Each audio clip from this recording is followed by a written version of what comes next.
had never seriously tried to breed the Ancestris Plecos, and a friend called me to say he'd just received the first couple fish from a new mutation.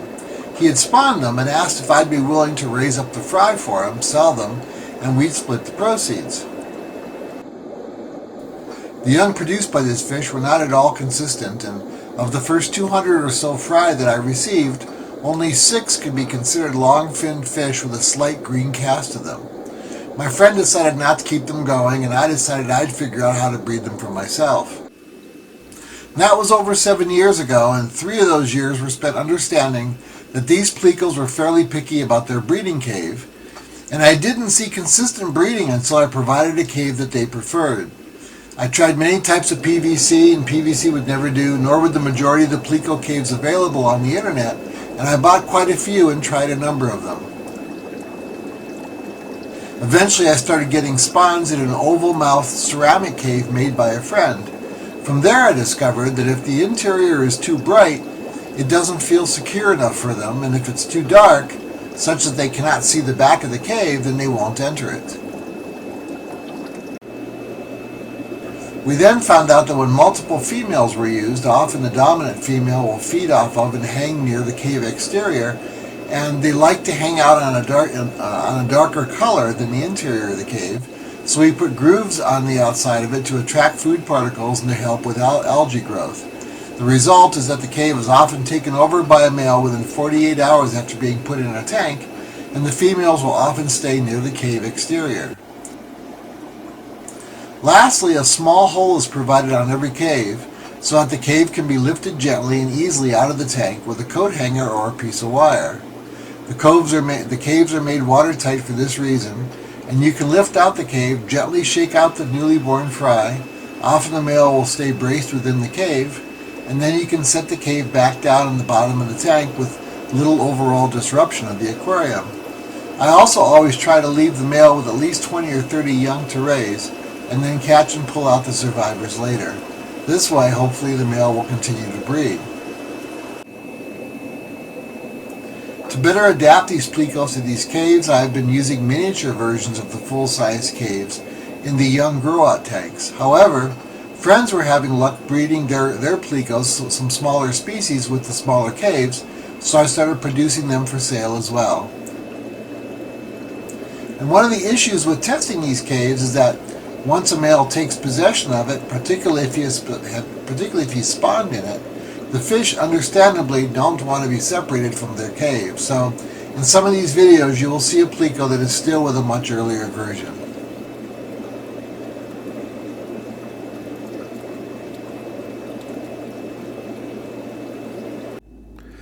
Here are some of the caves that were used to test and refine and develop the Generation 2 cave.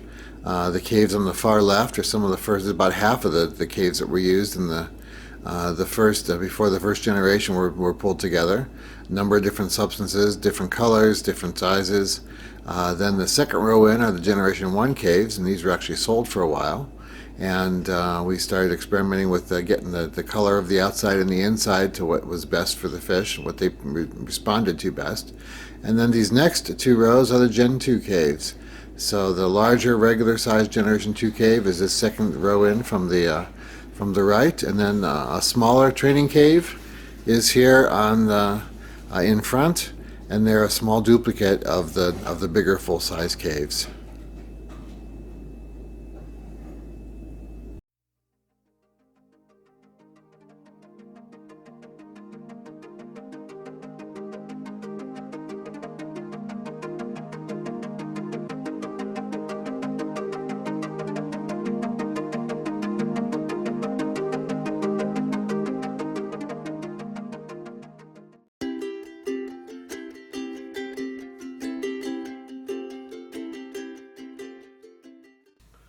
Okay, for our first question, Doug writes, I've raised up over 400 Odessas, but I'm getting more females than males.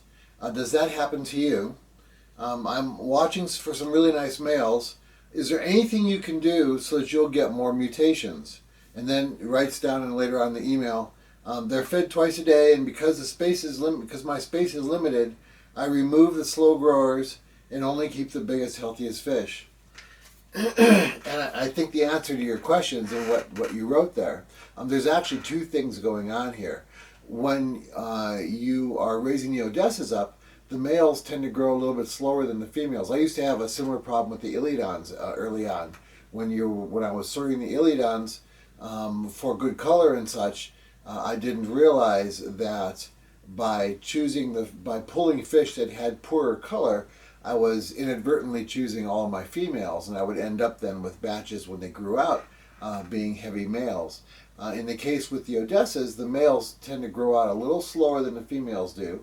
It may be because of the coloration, it may be because of their development, who knows. But as a rule, the males will tend to be a little slower growing than the females. So if you pull out what appear to be the smaller fish early on, then you're going to end up female heavy. But there's another thing going on here, and this happens with all kinds of fish, not just the Odessas, but also with the swordtails and everything else. When I'm breeding and I'm looking for mutations and I'm looking to improve my line and I want to increase my odds that I'm going to be getting fish that are going to have something special about them, I keep a close eye on the batch, and I'm aware that those that are carrying a change or a heavier genetic load, is how I think of it, will generally be undersized. Most traits that you come across when you're breeding will have other traits connected to it when it appears. And so though you might get what you're looking for, you might have to put up with something else in return. And this is routine. And one of the most common is that, for instance, with the gold alvarezi, I started getting really gold color, but I ended up with males that were really small. So it took a time for me to build them back up. So the point being is that when I got batches with young that are smaller than the others, I make a point to grow them up and check them out and see what they've got before I decide to call them or not sell them or whatever. Because usually when I'm going to get a mutation or I'm going to get something that's special in a fish, they're going to come about in that smaller fish. So when you're calling and you're choosing fish, even though space is an issue for all of us, you want to keep in mind that size alone is probably not the best single variable to choose for when you're trying to decide which to keep and which to get rid of. So, good luck. I get asked all the time, do you use breather bags? What type of breather bags do you use? Where do you get your breather bags? How do you use the breather bags? Do you tie it off? Do you use rubber bands? Whatever. And so I always answer the questions. And I was in Raleigh, North Carolina, for the Raleigh Aquarium Society workshop. And by the way, everyone there was fabulous. Had a great time. Thank you very much, everyone. Had an awesome time. But at one of the points, I was at a dinner, and everyone was standing around and talking about breather bags. And I had never heard of them referred to this way before. But there's the green bags and the blue bags. And the green bags, of course, are the lifeguard bags that come out of China, and the blue bags are the cordon bags that come made in the U.S. So anyway, the people started speaking up, and one person claimed that you could take one of the green bags and lift it a foot above a table and drop it, and it will break, which I found to be kind of hard to believe. So I asked them. I said, no, they had a friend that told them that was the case. They put it with water in it. And then someone else said, well, that would happen well, I've had that happen with one of the blue bags. And so then other people said, well, I never had a problem with the blue bag. And someone else said, well, I never had a problem with the green bags. So I thought, I have a number of both bags here. So to pursue this a little further, let's have some fun with some breather bags. Here's the two types of bags. The cordons are on the left, and the long life are on the right. And the cordons on the left are 5.5 inches, and the long life on the right are 6 inches. Here we are back at the Select Aquatics Center for Aquatic Research, and we're going to look at some breather bags today. I've got the cordon and the long life bags here, and to keep it fair, we want to look at the stress, do some stress things, and see how these bags hold up. To keep it fair, we want to keep in mind that the cordon bags are smaller than the long life bags are. The cordon bag is 5.5 inches. The long life bag is 6 inches, and so that means that the cordon bag is 8.3% smaller than the long life bag is, and so we want to make sure the stresses are the same throughout the bag. So I figured that about 200 grams is about the weight of a standard bag of a live bear that I ship in one of the, I use the long life bags primarily here. So then 8.3% less would be 184 grams for the cordon bags. So we'll go ahead and we'll fill them up that way so that that makes it even. And also, both of these bags came from brand new packages that were just opened yesterday. I mean, they haven't been sitting and oxidizing in front of the air or whatever. But I should mention that the cordon discontinued this size of their bags a little while ago. So ultimately, the long life bag is probably going to be the newer bag or manufactured the most recently. So anyway, we'll go ahead and look at the proper way to go ahead and put the water in these bags, and we'll continue. So obviously, we are going to want to package these, put the water in the bags, and tie off the bags identically for all of them for the testing to be consistent and to have validity. So I'll use one of the long life bags here, and the way that I do them is you want to make sure when you put the water in the bag that it's not too tight. You don't want it to be taut because of course that's simply going to put extra stress on the seams that you don't want. So now when I'm putting water in the bag, I'll often use the print on the front of the bag to tell me about how deep I want it to be so that my distance is consistent. This is going to end up being at about 200 grams. So then we go ahead, we tie it around like this so we have no air in the bag whatsoever. Twist it around, pour off any excess, and then we tie it off.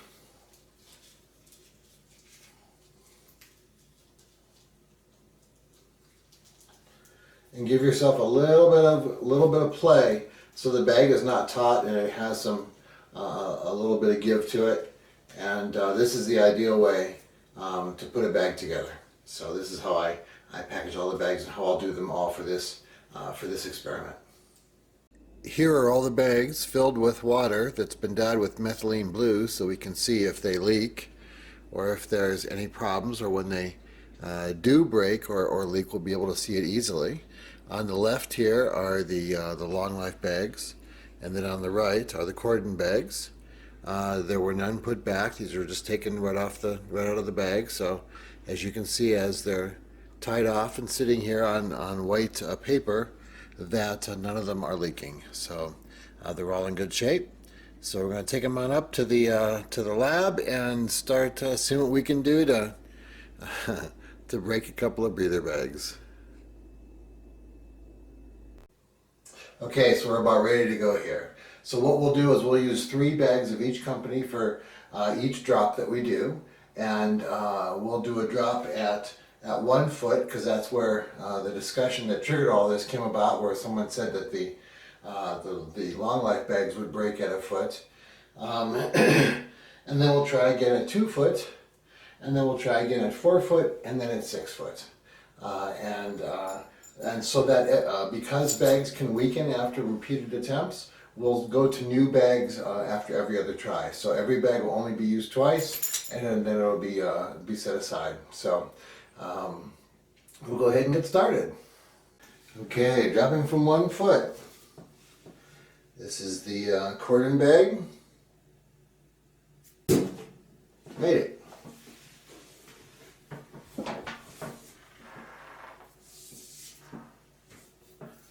A long life bag.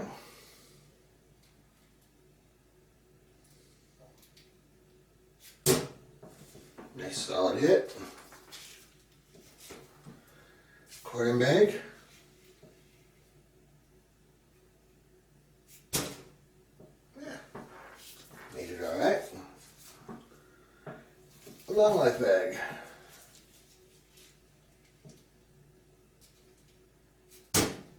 Alright, good solid hit. Held up fine. Cordon bag.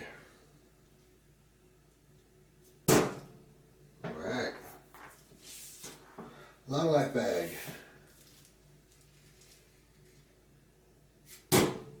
Cool. Alright, 2 foot, same bags. And then we'll switch to new bags. Cordon first, 2 feet. Let's move things over here. Cordon at 2 feet. Alright, nice solid hit. Held up fine. Lifeguard, 2 feet. Alright. Cordon, 2 feet. So far so good. Cordon, 2 feet. Good. Long life, 2 feet. Alright, good solid hit, held up. And last one on long life, 2 feet. Alright, so far so good. Okay, so now we're going to go ahead and do from 4 feet. Now to be fair, I can't imagine that a breeding bag is going to have stresses any greater than this when it's in shipping. A box can be dropped from say 3 or 4 feet above the ground. But if it's packaged correctly, then there shouldn't be that much stress on the bag. So some might argue that at this point we're testing beyond what the bag should be required to do, but we'll give it a shot and see what we'll come up with. We got all new bags, so 4 foot, long life. Let's see if I can move so we can make sure to see this. I don't want methylene blue all over me. If they do break, here we go. First one. Made it. Cordon bag, 4 feet, first one. Wow. And it didn't break. Cordon bag, 4 foot. Not much drama there. Alright. Long life bag, 4 foot. This will be bag number 2. Oops, that's not really fair. It landed on another bag. Try that one again. 4 foot bag, long life. So far so good.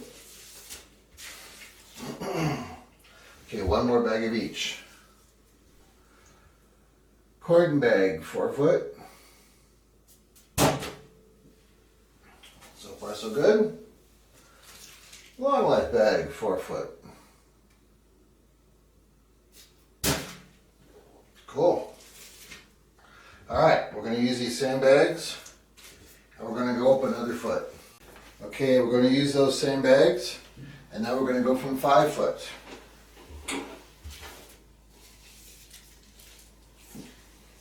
First bag, cordon from 5 foot. Made it. Long life from 5 foot. Wow, that was a good solid hit.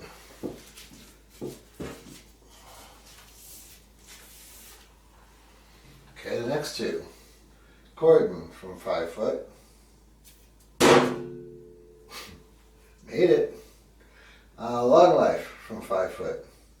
Did good. Last two. Cordon, 5 foot. Wow. Long life from 5 foot. Oh, it's the first one to break. Alright, we have found the limits. Okay, the long life was the first one to go.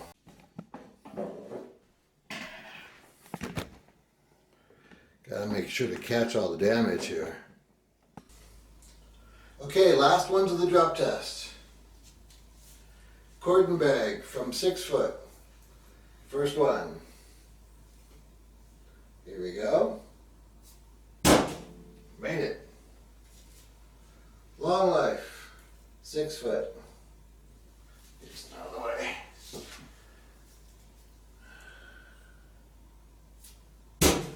Made it. Cordon, 6 foot.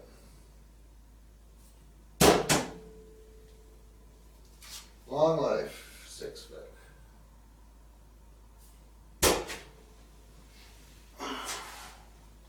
So far so good.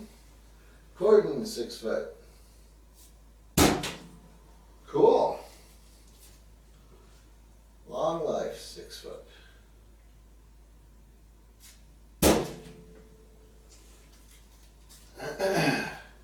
6 foot.